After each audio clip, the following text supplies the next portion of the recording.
Hi, my name is Bruno Sade from brunosade.com, and today I want to talk about an important aspect to address with EFT when tapping on the fear of public speaking. And this aspect is our emotional reactions to any physical symptom that we might get as a result of being anxious about speaking in public. So, for example, we might start sweating or blushing, or our hands might start shaking, or our voice might start trembling.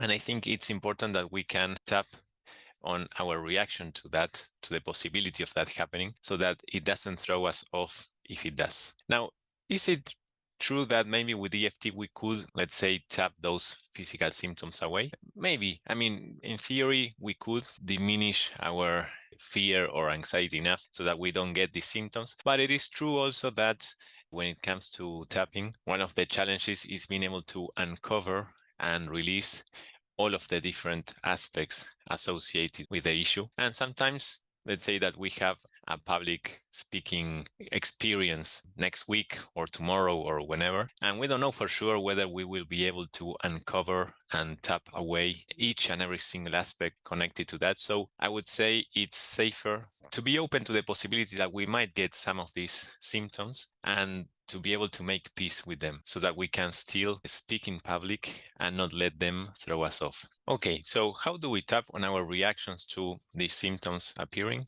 Well, basically, we need to notice as we think about, the future event of speaking in public, and it's useful if you can think of a specific instance where you might speak in public, whether that's giving a presentation at work, or maybe it's giving a toast at your best friend's wedding or whatever. Simply notice as you imagine yourself doing that, what mental image or what does your mind spontaneously anticipate might happen or might go wrong. And usually when it comes to these physical symptoms of anxiety, these anticipations tend to be based in previous experiences. So maybe you have had an experience of trying to speak in public and noticing that you started blushing, or that you started sweating, or your hands shaking, or your voice trembling, etc. And so it can be useful to come up with a future event, imagining one of these symptoms showing up, and simply tapping on how that makes you feel right now.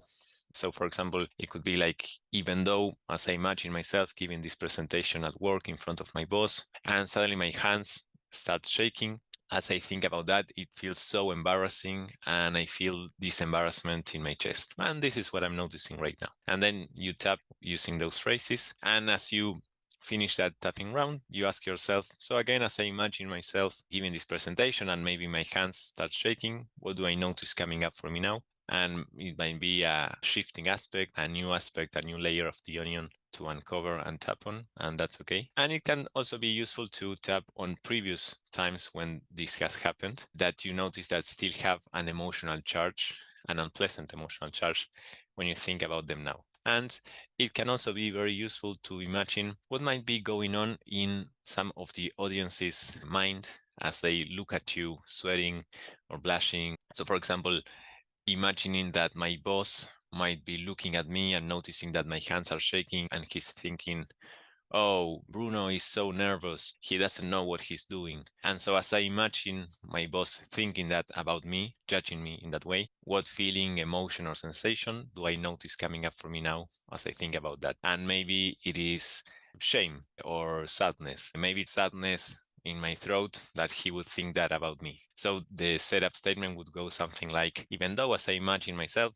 giving this presentation at work and my hands start shaking and my boss notices that and he thinks, oh, Bruno is so nervous, he doesn't know what he's doing. I feel this sadness in my throat that he's thinking that about me. And this is what I'm noticing right now. So this is basically what I wanted to talk about today. And I think that if we can reframe these physical symptoms, not as something that shouldn't be happening or that it means there's something wrong with us if they happen, but more as something that make us human and maybe even more vulnerable and relatable to our audience, I think that can be also a useful reframe to look at the situation so that we aren't so hard on ourselves. Because remember that courage isn't about not having any fear, but it's about being able to act or take action despite being afraid or despite having some level of fear or anxiety. So I think that that kind of reframe plus the tapping on our actual unpleasant emotional reactions to the different aspects that